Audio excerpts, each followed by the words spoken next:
today we're actually going to be talking about what do I mean? What the heck do I mean when I say reprogram your subconscious and harness the power of your mind so that if you dream it, you can create it. So that's what we're talking about today. What the heck does that mean? How can you get started? And why do you want to do these things? Why do you want to harness the power of your mind? That's what we're talking about today. Stay tuned.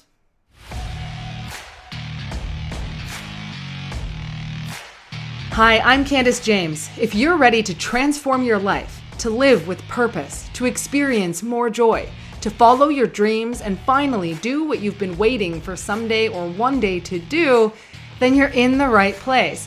Consider this your warning that you only live once, which is why I've spent the last 12 years using mindfulness-based tools to create and live my best life, traveling the world, becoming a published author, building a successful business, creating joy on demand, and helping others do the same. In this podcast, you'll learn that the only thing getting in the way of living your best life is your own mind. Join me to discover how to reprogram your subconscious and harness the power of your mind so that anything you dream in life can become your reality. Welcome to the YOLO Revolution.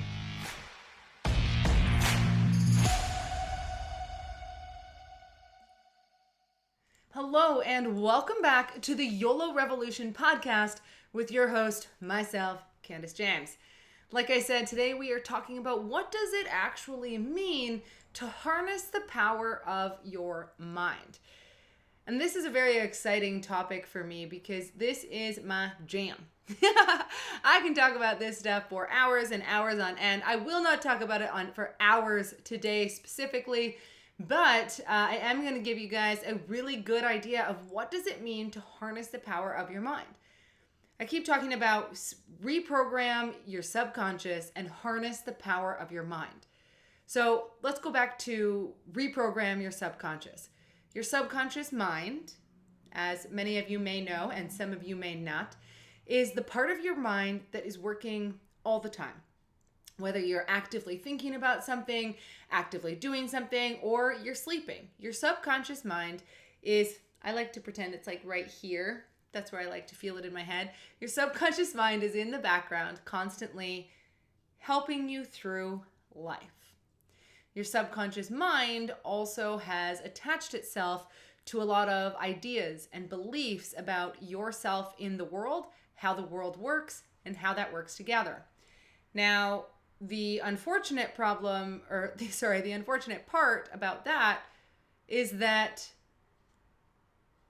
your subconscious mind may sometimes latch onto things that are not helpful. Ideas, beliefs, not helpful.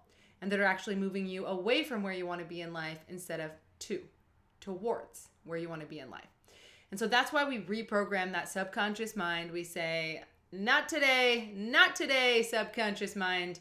We are going to take the reins and make sure that the thoughts that we think on a regular basis are thoughts that are actually helpful for us and for reaching the goals and desires that we have in this life.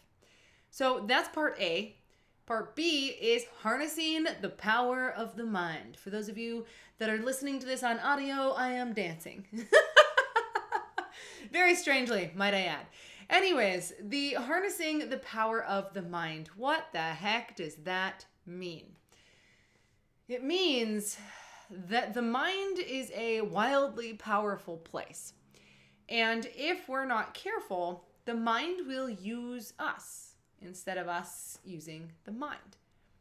The mind can take us on this runaway train of thoughts, ideas, and beliefs that may not always be helpful.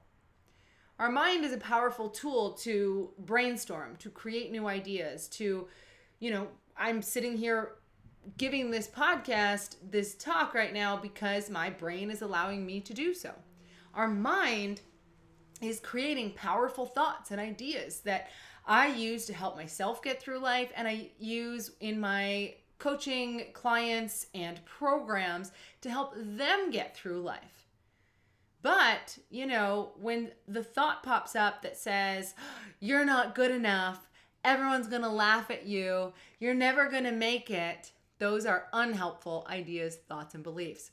And so what we need to do is we need to make sure that our mind does not run away and just create all sorts of unhelpful ideas, thoughts, and beliefs, and that we can actually train it to be harnessed in the sense of we get to control how our mind goes, what it attaches to, and what it chooses to believe moving forward. So I'm not sure if that sounds a little bit confusing or not, but I'm going to give you an example. I like to use this metaphor. When I was younger, I went horseback riding twice. Now, the first time was in Cuba, and we were just going around this little farm or something like that, and they put me on this horse. There was probably about 15 other people on all these little horses, just small horses. And they put me on, they said, oh, this is a really great horse. Yeah, okay. So I get on the horse, and the horse starts moving, and all the horses are supposed to go in a line. And what does my horse do? My horse moves out of the line, goes full speed ahead towards the front of the line, and all I can see, I'm bumping up and down. I've never ridden this horse before. I'm bumping up and down, and I see a low-hanging tree branch right in front of me. And I'm like, what do I do? So just before I get there, I lean back on the horse. We go right under it. I do not get smacked in the head. Thank good golly gosh. And then the horse runs all the way to the front of the line. And then once he's there and he's at the front, he stops and he just starts going back to his normal pace. Meanwhile, I'm freaking terrified. Now, apparently that horse was used to leading, but I got on late. And so he was put at the back and he was not happy about that. So he took off. He just ran and I had no way to stop him. Second time I go horseback riding. I'm with friends. I'm much older. And we go to this place. Again, big open field, this time in Canada. They put us on this horse. This one's much bigger. And they say, okay, there you go. And so we go off. And we're all going down this trail. And it's all nice and dandy. And then all of a sudden, my horse decides that he's going to run. He wants to run like the wind. Now, I have no idea how to ride a horse, so I will tell you right now, my spine on the back of that horse is just bouncing right into the horse. Oh man, it feels all sorts of terrible, okay? And we're going, and I'm freaking. And I'm like, how the heck am I going to stop this horse? What am I going to do? And so I'm just at a loss. I don't know. I'm probably screaming. I don't even know. I kind of blanked out, I think. And then all of a sudden, one of the people that works in the ranch, they come around and they speed up and right behind the horse. They do something, I don't know, but the horse slows down and finally comes to a stop. Poor shaken me. They get me down. They get me off the horse. And I'm just like, oh my gosh, get me back home. I am over this. And so basically, I don't know how to ride a horse. Okay. I get on a horse. The horse knows this. The horse goes wild. But when you look at someone who rides horses, that's something that they love to do. They're used to doing this. They sit there and they hold the reins, and you can't even tell when they gently pull a rein and it changes the way that the direction the horse is going, or the speed with which it's running. It's almost like the horse and the rider become one. And it's beautiful to watch. You see them in competitions, you see them trotting out in the fields, and they look like they're just this beautiful pair that has become one moving object. And it's so beautiful to see. And that horse is our mind. Just like when I got on that horse, not having a clue how to ride the horse, what did it do? It started trotting away. I mean, not trotting, running, okay? It just ran away. But if you know how, if you are skilled in harnessing that horse, in controlling that horse with the reins, you have a beautiful ride. You and the horse become one, and you get to have a most wonderful experience. And the same goes for the mind. If you just allow your mind to run its own show, you are going to feel stress, overwhelm, indecision, guilt, shame, doubt, overthinking, worry, all these things all the time. Whereas if you learn how to harness that power of the mind, you can then seamlessly go through life having your mind work for you, with you, instead of against you. That's what it means to harness the power of the mind. Did you know that your body, your brain can't tell the difference between something that you are imagining and something that is real? If you sit in a memory, good or bad, and you close your eyes and you really try to visualize it as much as you possibly can, really get back into that moment, you're going to start to feel the feels in your body. If it was a scary moment or a terrible moment or one where you felt fear, anxiety, worry, something like that, you might notice your heart rate quicken. It's reliving the event and it's responding physiologically the same way. And when we are thinking of a positive thing, we can start to elicit oxytocin and other beautiful chemicals inside of our system that help to trigger the parasympathetic nervous system, decrease your stress, and make you feel more calm and relaxed. And so what happens is that a lot of us sit each and every day in worry, whether about something that may or may not happen in the future, something that's already happened in the past, or a multitude of other ideas or beliefs that pop in your head. I'm not good enough, I'm not this, but it all really comes down to what happens, something that may or may not happen in the future, or something that's happened in the past. If you fear you're not good enough for what? To get a job. Okay, that's in the future. Good enough to get a spouse. Okay, that's in the future. In this moment, right here, right now, how can you remind your mind that you absolutely are enough? And so how do we harness the power of our mind? When we harness the power of our mind, it means that we can choose the thoughts that are helpful. Instead of thinking, I'm not good enough, how can we choose to think, I am good enough? And if you say, well, I could say that, but I don't believe it, well, who doesn't believe it? It's your mind. You are fighting within yourself to either believe what will bring you forward or believe what will hold you here or bring you backward. It really is just as simple as that, choosing the thoughts that are going to move you forward.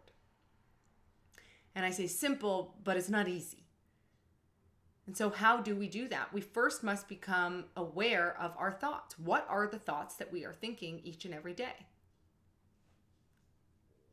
What are they? And some of you might already know the main thoughts that you're thinking, right? We have approximately 60,000 thoughts every day. And I think it's 85 or 90% of those are repetitive. And then the opposite one, 85 or 90% of those are repetitive and then negative. Sorry. We have 60,000 thoughts a day. And I think 85% of those are repetitive and 90% of those are negative. Something like that. Please forgive me. Please don't quote me. Whoever does know that, please put that in the comments. Let me know.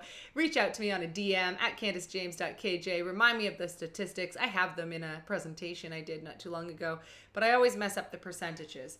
Point is, 60,000 thoughts. Let's go with 80% of those are repetitive and another 80% are negative. You're literally walking around telling yourself negative crap all day on repeat. Then we wonder why we're stressed, why we can't move forward, why we feel anxious. And so how can we learn to recognize when we're in those thought spirals? When we recognize that we're there, how can we bring ourselves out? Right? When we're in a thought spiral that's thinking about negative stuff, worrying, what have you, what we're doing is we're allowing our mind to run away with us. Why would you choose to continue to think about negative things on repeat? Why would you consciously choose that? Because you're used to it, probably. So even when you do notice, you might say, oh, well, I don't really know how to shut it off, which is fine. That's cool. We can learn. But if you had the choice to think about positive, joyful things, or even to think nothing at all, over thinking negative things that make you feel crappy, what would you consciously choose? And I'm going to go ahead and assume here that you chose that you would want to have positive, helpful thoughts moving forward. I'm just going to go ahead and assume that. If you want to have negative thoughts on repeat, then that's your jam. You're doing well. Keep it going. You don't need to be here.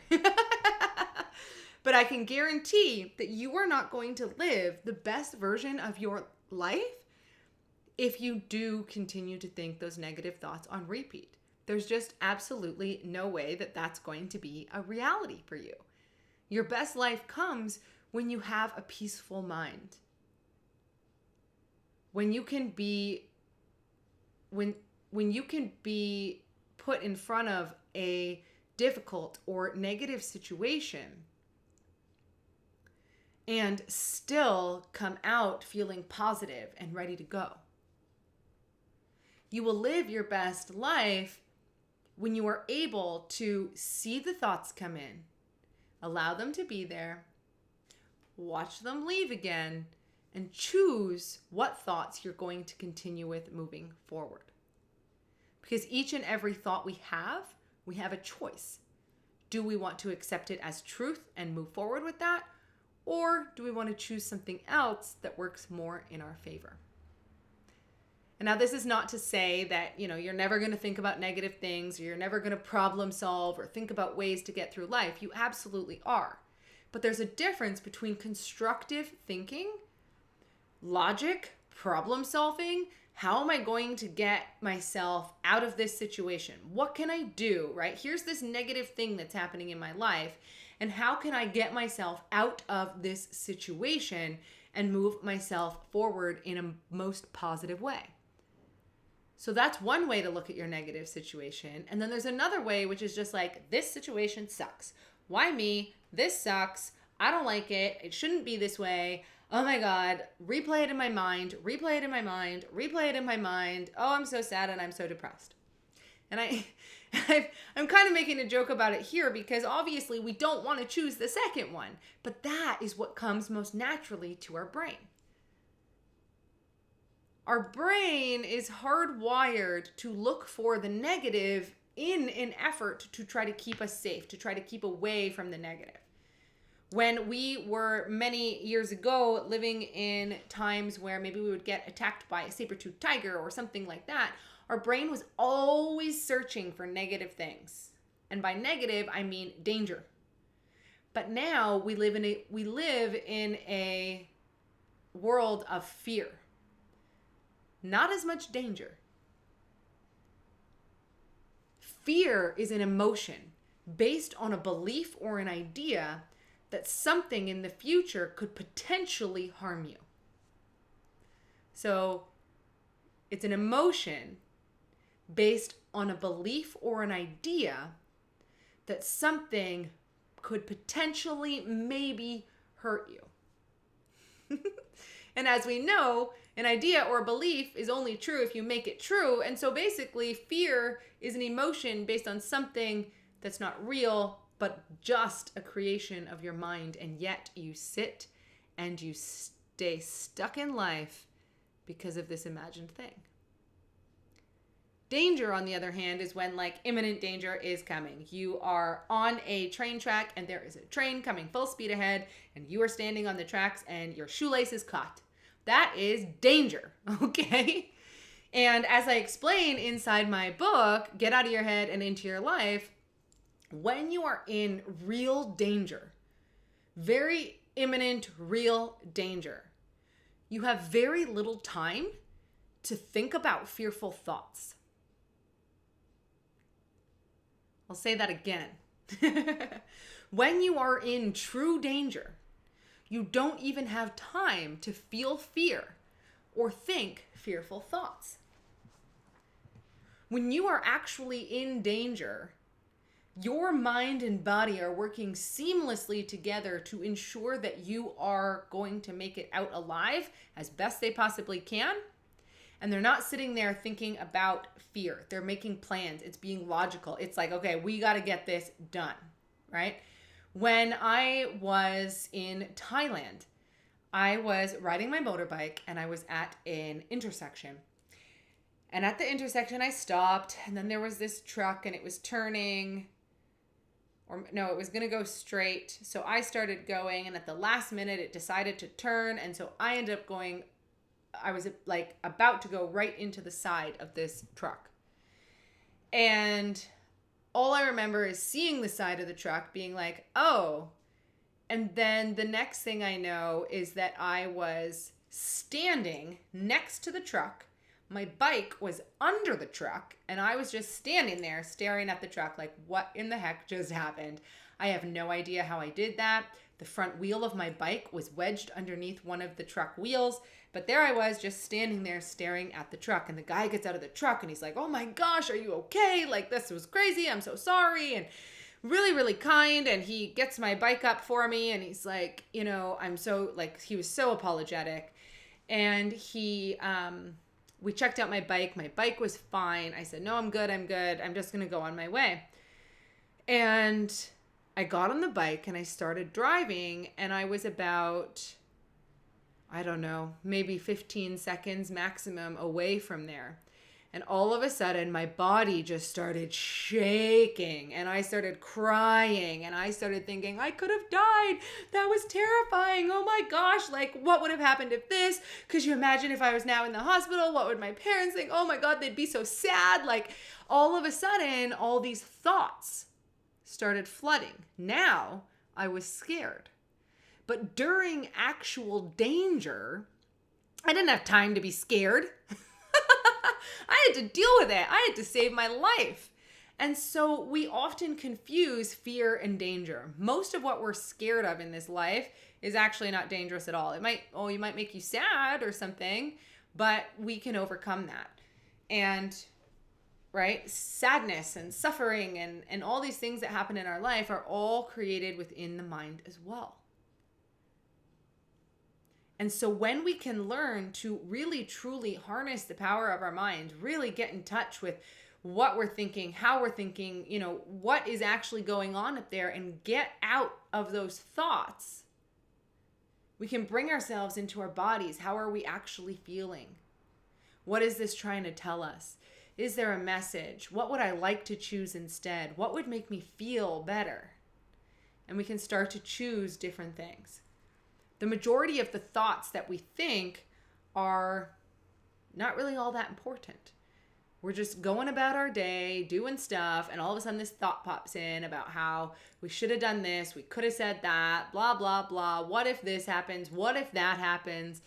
And we start to create fear and worry and anxiety and sadness and depression based on all these thoughts that just never seem to stop. And so when we can learn to allow the thoughts to come and go without attaching to them, we become much happier, much more joyful. We experience life with more peace and calm, equanimity. We can sail through life in a different way. And that is what harnessing the power of your mind is. Learning to detach from your thoughts. Not, allowing each one of them to become true inside of your body. Like I said, your brain can't tell the difference between real and imagined. And so when you allow yourself to think these negative thoughts, you're allowing the physiological stress response to trigger in your body, which has a whole slew of other things that happens to you, including helps or makes you think less logically, gives you brain fog. It allows you to go further and further into that fear or sadness or anxiety the more that you imagine it. Because now you're all chopped up on adrenaline and stress, cortisol, right? And so when we can learn to detach from these thoughts, to pull back, to not get that physiological response from things that happen just in our head, we can start to build and create the life that really truly lights us up from the inside out. I just love this stuff. And I'm so excited to take you all on a journey with me as we dive into different ways that we can do that to harness the power of our mind, different ways we can reprogram our subconscious as we move forward, because at the end of the day, we all must remember that you only live once. And life is just too gosh darn short to be living with these fears and anxieties and to be living a life that doesn't actually light you up inside. Just because you've told that that's just the way life is, maybe you've been told that nothing better is going to come along, that this is just what you should come to expect about life. And I'm here to tell you that if you're ever feeling like life is boring, is there more than this? Shouldn't I be happier than this? Heck freaking yes. You only live once, and I'm here to help you reprogram your subconscious, harness the power of your mind so that you can lead that fulfilled, purposeful, passionate, joyful life that you know you not only want, but that you absolutely freaking deserve. So this is Candace, the YOLO Revolution. Until next time, peace out. Did you know the number one thing holding people back from achieving their dreams and living their best life is their own mind? Or more specifically, the fears that your mind has created. I believe that in order to live your best life, you've got to feel the fear and do it anyway. That's why I've created a brand new audio program entitled Find Your Courage. I want to show you how to think, act, and behave like the powerful human you were meant to be, so you can finally live a life of fulfillment, passion, and joy. And the best part is this program is yours absolutely free. To register right now, simply visit CandaceJames.com/courage, and we can get started right now.